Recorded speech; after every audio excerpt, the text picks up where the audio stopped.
I am here in Albania solely as an observer. In America, under U.S. Constitution and U.S. law, criminal charges are only brought based on probable cause that a crime has been committed, and citizens facing criminal charges can only be detained before a trial if they pose a risk of flight or a danger to society.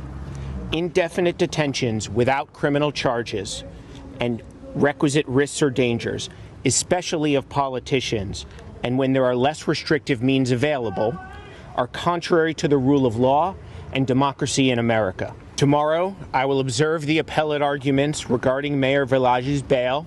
Pas ka një surprizë, sepse do ketë një vëzhgues shumë special. Pra do jetë një Amerikan, duket nga emri Joshua, Femar Jaudi, hebraik, po? Por, ky tani dha një konferencë shtypje dhe tha që me të dhënat që unë kam, me vëzhgimin që unë kam, që kam bërë tani, në Amerikë nuk funksionon kështu. Pra, do të thënë, nuk mbahet jeti në burg, kur nuk ka 1, 2, 3, 4, 5. Shkelje e rule of law. Po pra, me jotën që se, dëgjo, aji vëzhgusi avokatës, la. Avokatët kanë gjithmonë një fi. Po flet për principe, ai ka arë si vëzhgus, nuk ka arë, dhe i ka përdojnë ai shkelje të drejta.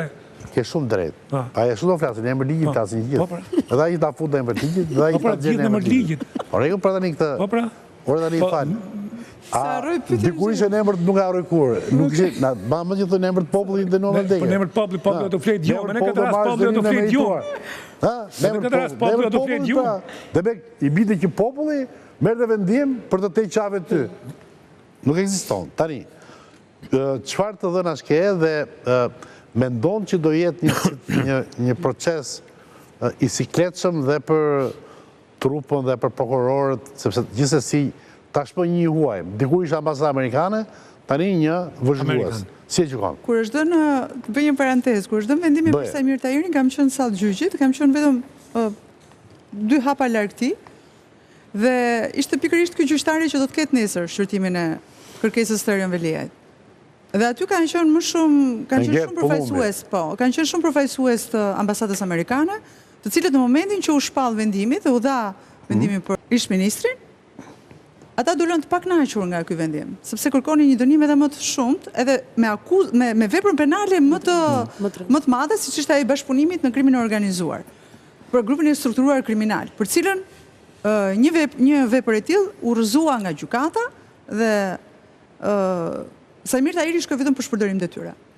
Madje kur dolëm nga salla e gjyqit, ishin po këta amerikanë që thanë që ishin përfaqësues të ambasadës amerikane, pra diplomacisë amerikane në Tiranë, thanë që ne këtë çështje do ta çojmë deri në gjykatë lart sepse nuk do ta lëmë me kaq. Tani, vjen një tjetër amerikan që më kujton atë të zotit Berisha tani, se s'po dim çfarë bëhet këtu. Dhe thot, okay, do përfaqësoj zotin Veliaj. Unë e shoh që nesër, okay, më duk shumë i ftohtë dhe i logjikshëm në atë çfarë tha, të paktën ato minutazh të shkurtër për mediat, por duket që ka një strategji.